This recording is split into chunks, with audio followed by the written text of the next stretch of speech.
Light வந்து ஒரு important factor. அதாவது நீங்கள் பெயிண்டிங்காக இருந்தாலும் சரி, ட்ராயிங்காக இருந்தாலும் சரி, ஃபோட்டோகிராஃபியாக இருந்தாலும் சரி, விஷுவல் கம்யூனிகேஷனில் மீடியா எஸ்தெட்டிக்ஸ் மீடியா எஸ்தெட்டிக்ஸ்னுடைய ஒரு பார்ட்டு தான் என்ன, அதில் ஒரு பார்ட்டு தான் லைட்டு. அதாவது மீடியா எஸ்தெட்டிக்ஸ்னால் லைட்டு, சவுண்டு, மோஷன், அப்புறம் வந்து எடிட்டிங்,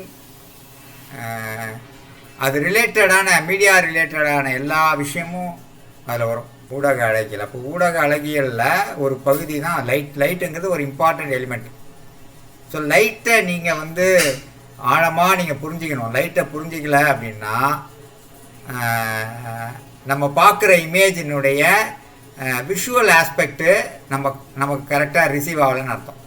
லைட்டை நீங்கள் அண்டர்ஸ்டாண்ட் பண்ணிங்கன்னா தான் லைட்டினுடைய டைமென்ஷனு, லைட்டினுடைய ரிஃப்ளெக்ஷன், இதை நீங்கள் அண்டர்ஸ்டாண்ட் பண்ணிங்கன்னா தான் எந்த ஒரு ஆப்ஜெக்ட்டுமே, ஏதாவது ஒரு ஆப்ஜெக்ட், ஒரு ஸ்டில் லைஃபோ இல்லை ஏதாவது ஒரு நேச்சுரல் எலிமெண்ட்ஸ் ஏதோ ஒன்று அந்த 3D வியூவோடு நம்ம பார்க்குற விஷயம் இருக்கு இல்லையா, அது வந்து நீங்கள் அண்டர்ஸ்டாண்ட் பண்ணால் தான் கரெக்டாக அண்டர்ஸ்டாண்ட் பண்ணணும். இப்போ இந்த இமேஜ் நான் உங்களுக்கு காட்டுறேன். இந்த இமேஜ் இப்போ இந்த இமேஜை பொறுத்த வரைக்கும் பார்த்தீங்கன்னா இதில் என்ன இருக்குது, இது வந்து திஸ் இஸ் எ குளோப் இல்லையா, இது குளோபு, இது சிலிண்டர். ஓகே, இப்போ இந்த மூணுத்துக்குமே லைட் எந்த டைரக்ஷன்லேருந்து வருது? ஜஸ்ட் இமேஜின் பண்ணுங்க பார்க்கலாம். லெஃப்ட்லேயும் டாப்லேயும் இருக்குது லைட்டு. டாப்லேயும் லைட் இருக்குது, லெஃப்ட்லேயும் லைட் இருக்குது. ஸோ லெஃப்டில் லைட் இருக்கிறதுனால தான் உனக்கு ரைட்டில் ஷேடோ வரும். ஷேடோ எங்கே வரும் அப்படின்னா என்ன, லைட்டினுடைய ஆப்போசிட் டைரக்ஷனில் தான் ஷேடோ வரும். இப்போது லைட் வந்து லெஃப்டில் இருக்கா, லெஃப்ட் சைடில் லைட் இருக்கா, லெஃப்ட் சைடில் லைட் இருக்கிறதுனால தான் உனக்கு ஆப்போசிட் சைடு, இந்த சைடு வந்து உனக்கு ஷேடோ வருது. புரியுதா? எப்போவுமே லைட்டினுடைய ஆப்போசிட் டைரக்ஷனில் தான் ஷேடோ வரணும். இப்போ இந்த க்யூப் எடுத்துக்கோங்க, டேக் திஸ் க்யூப்.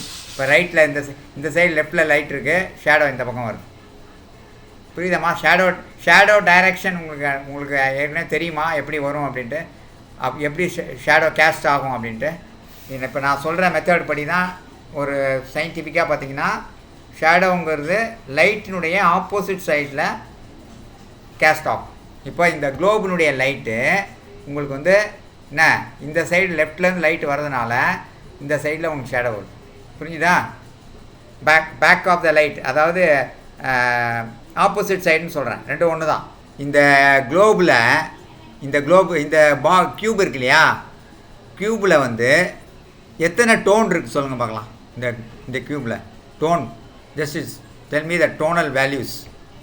இப்போ எத்தனை டோன் இருக்குது? 1 2 3 4 டோன் இருக்குது.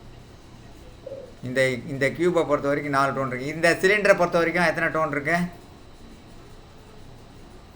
இது ஒரு டோனு, இது ஒரு டோனு, இது வேறு டோன் மேலே. இப்போ ஆனால் ஆக்சுவலாக பார்த்தீங்கன்னா ஒயிட்டு தான், பாடி வந்து ஒயிட்டு தான். இந்த பாடி ஒயிட்டாக இருந்தாலும் கூட அதனுடைய டைமென்ஷன்ஸ் வந்து எதில் நம்ம வந்து புரிஞ்சுக்கிறோம் அப்படின்னா அந்த ஷேடோஸில் தான். பின்னாடி வந்து ஒரு கிரே டோன் இருக்குது. இந்த கிரே, இந்த டெப்த்து, இந்த கிரே இந்த அளவுக்கு டெப்த்து இருக்கிறதுனால தான் இந்த மூணு எலிமெண்ட்டும் வெளியில் வருது. இப்போ இதனுடைய டெப்த்து அதிகமாக ஒரு பிளாக்கு ஒரு 80% கிரேவாக இருக்கிறதுனால தான் என்ன, இந்த கிராப் இதை வந்து இந்த ப்ளேஸ் பண்ணுறதுனால தான் இதை வந்து நம்மளால் நல்லா பார்க்க முடியுது. இல்லை ஒரு ஆப்ஜெக்டை நம்ம பார்க்குறதுக்கு கூட பேக்ரவுண்டு சப்போர்ட் பண்ணணும். What is the role of background? So this is foreground. இந்த மூணும் ஃபோர்க்ரவுண்டு. இப்போ பேக்ரவுண்டுடைய ரோல் என்ன? First point number 1, background must support foreground. அதுதான் பேக்ரவுண்டுடைய மெயின் மீனிங். பேக்ரவுண்டு அப்படின்னா என்ன அர்த்தம்னா, அது பின்புலம்னு தமிழில் சொன்னால் பின்புலம். அது வந்து முன்னாடி இருக்கிற ஒரு ஆப்ஜெக்டுக்கு வந்து எடுத்து கொடுக்கணும், சப்போர்ட் பண்ணணும். முன்னாடி இருக்கிற ஆப்ஜெக்டை நல்லா எஸ்டாப்ளிஷ் பண்ணணும். இப்போது இந்த பேக்ரவுண்ட் கிரேனால தான் இந்த 3 ஆப்ஜெக்டும் எஸ்டாப்ளிஷ் ஆகும்.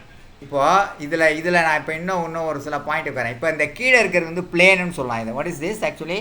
பிளேன். கீழே இருக்கிறது பிளேன் சர்ஃபேஸ். அதில் தான் பிளேஸ் ஆகிருக்குது.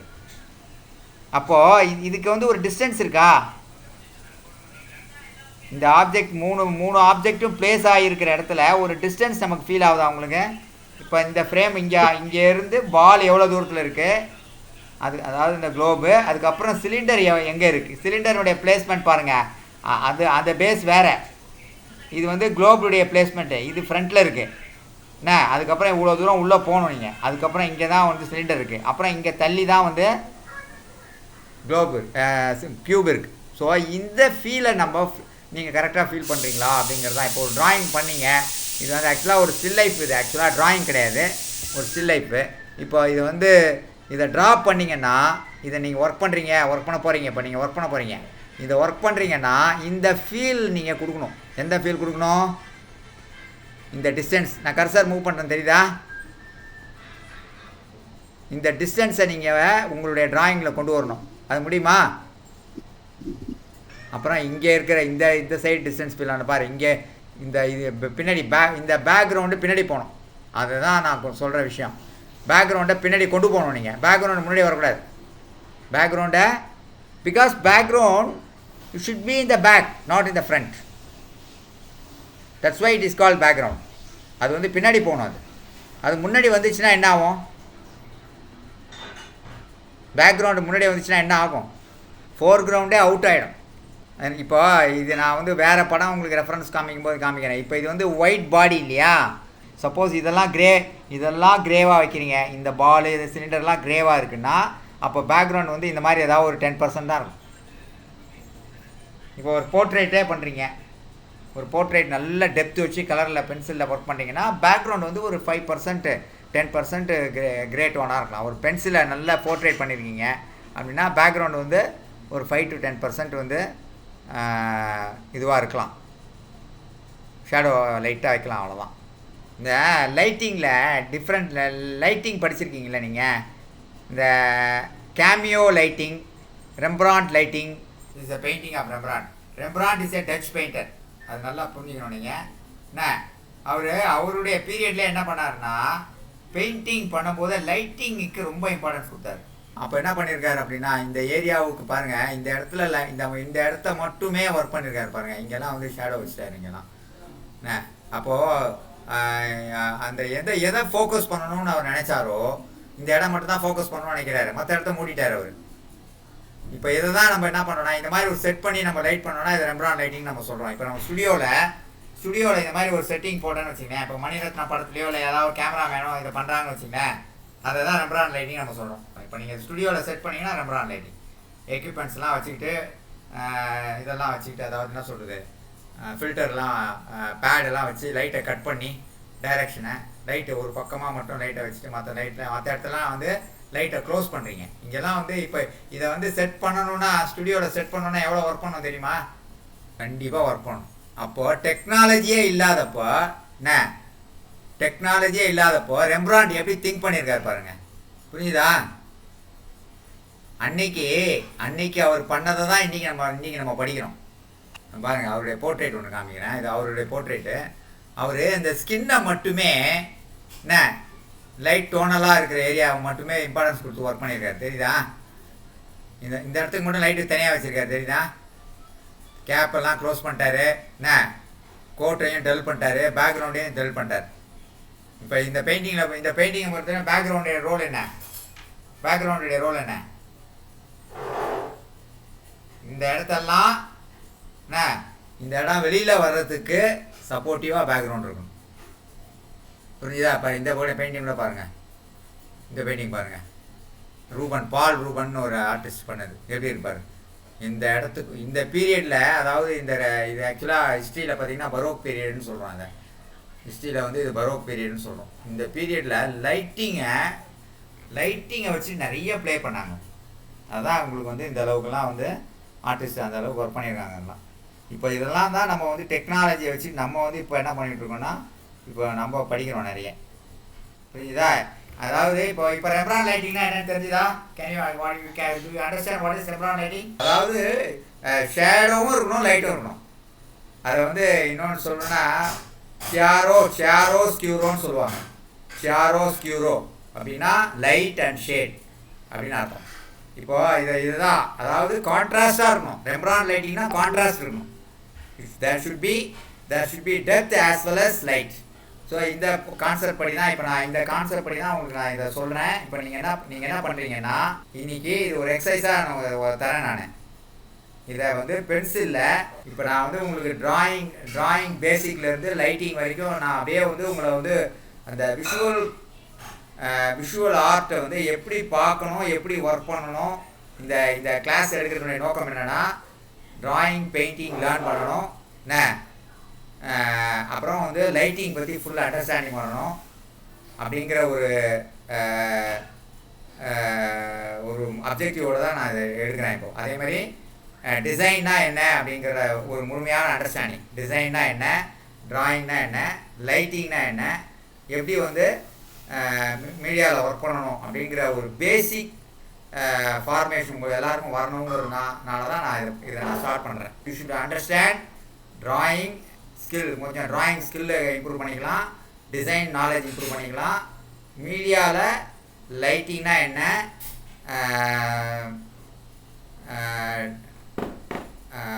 அதனுடைய டெக்னாலஜி என்ன, அதை எப்படி நம்ம யூஸ் பண்ணுறோம், அதை எப்படி அப்ளை பண்ணுறோம் நம்ம.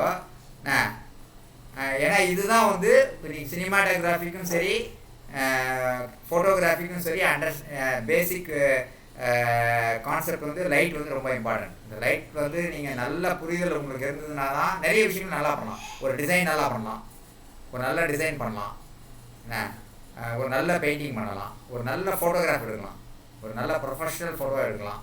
இப்படி பல்வேறு துறையில் போகிறதுக்கான பேசிக் ஸ்ட்ரக்சரை நான் உங்களுக்கு கொடுக்க போகிறேன்.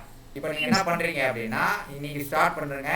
இதை வந்து என்ன பண்ணுங்கள், உங்களுடைய நோட் புக்கில் எல்லாருமே ஒரு ட்ராயிங் நோட் புக் வச்சுக்கோங்க. இப்போ நீங்கள் இதை வந்து அப்படியே ஒர்க் பண்ணுறீங்க, அவ்வளோதான். இதை வந்து ஒரு ஒயிட் சார்ட்டில் நீங்கள் ஒர்க் பண்ணுறீங்க. இன்றைக்கி டேட் போடுங்க, ஒர்க் பண்ணுங்கள். இதை வந்து எப்படி ஒர்க் பண்ணணுன்றது இப்போ நான் வந்து இதை கரெக்டாக இந்த டைமென்ஷன் கரெக்டாக வரையணும்.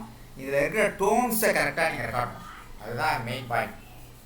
இந்த டோனல் வேல்யூவேஷன் கரெக்டாக காமிக்கணும். இந்த டோனையும் காமிக்கணும் கரெக்டாக. இங்கே டார்க் கரெக்டாக பண்ணணும், இங்கே லைட்டாக இருக்குன்னா இங்கே லைட் ஆஃப் பண்ணணும், இங்கே டார்க் கரெக்டாக வைக்கணும், இந்த இடத்துல ஹைலைட்டை கரெக்டாக வைக்கணும். இப்போது படிப்படியாக நான் ஒவ்வொரு நாளைக்கு ஒவ்வொரு விஷயம் நான் சொல்லி தருவேன். இன்றைக்கி உங்களுக்கு வந்து பேசிக்காக லைட்னுடைய பேசிக் எசன்ஸ் சொல்லியிருக்கேன். How light is displayed on a subject. இதுதான் இன்னைக்கு லெசன். லைட் எப்படி வந்து டிஸ்பிளே பண்ணுறோம் நம்ம அப்படிங்கிறது தான். இப்போ அதில் வந்து டிஸ்டன்ஸை நீங்கள் இப்போ நான் தான் சொல்கிறேன். இதில் வந்து இந்த பர்ஸ்பெக்டிவ்னு நம்ம சொல்கிறோன்னா இந்த டிஸ்டன்ஸு, இந்த பிளேசிங் டிஸ்டன்ஸ் எல்லாம் நீங்கள் வந்து உங்கள் ட்ராயிங்கில் கொண்டு வரணும். இந்த கியூபினுடைய, அதாவது அந்த கியூபினுடைய 3 டைமென்ஷன், இந்த குளோபு, இது வந்து பால் மாதிரி ஃபீல் ஆகணும். இதை வந்து ஒரு சர்க்கிள் போட்டு ஏதோ ஒரு ஷேட் அடிச்ச மாதிரி இருக்கக்கூடாது. புரியுதா? இது ஒரிஜினல் அந்த 3D குளோப் மாதிரி ஃபீல் ஆகணும். இது கியூபு மாதிரி ஃபீல் ஆகணும். இது சிலிண்டர் மாதிரி ஃபீல் ஆகணும். அப்போ தான் நீங்கள் ஒர்க் பண்ணுறது கரெக்டுன்னு அர்த்தம். நான் என்ன எதிர்பார்க்குறேன்னா, உங்களோட ஒர்க்கில் இங்கே பாருங்கள், இது எவ்வளோ டெப்த் இருக்குது தெரியுதா? இந்த இடம் தெரியுதா? கர்சர் வச்சு காமிக்கிறேன். இந்த இடம் தான் ஹையஸ்ட் டெப்த்து. உங்கள் ட்ராயிங்கில் இந்த அளவுக்கு டெப்த் இருக்கணும், அதே சமயத்தில் இந்த அளவுக்கு ஹைலைட்டும் இருக்கணும். அப்புறம் இதுக்கான டிஃப்ரென்ஸ் இருக்கணும். இது ரெண்டுத்தையும் ஒன்றாக்கக்கூடாது. ரெண்டுத்தையும் ஒன்றாக்கக்கூடாது. இதுவும் ஒன்றும் கிடையாது. ஷேப்பில் இது லைட்டு வேறு, இது லைட்டு வேறு. இந்த டோனல் இந்த லைட்டிங் டிஃப்ரென்ஸ் காமிக்கணும். இதில் நீங்கள் பேப்பரில் ஒயிட்டாகவே விட்டுடுங்க. இதை பண்ணாதீங்க. இந்த இடத்த வந்து ஒன்றுமே பண்ணக்கூடாது. இந்த இடம் அப்படியே பேப்பர் ஒயிட் விட்டுரு.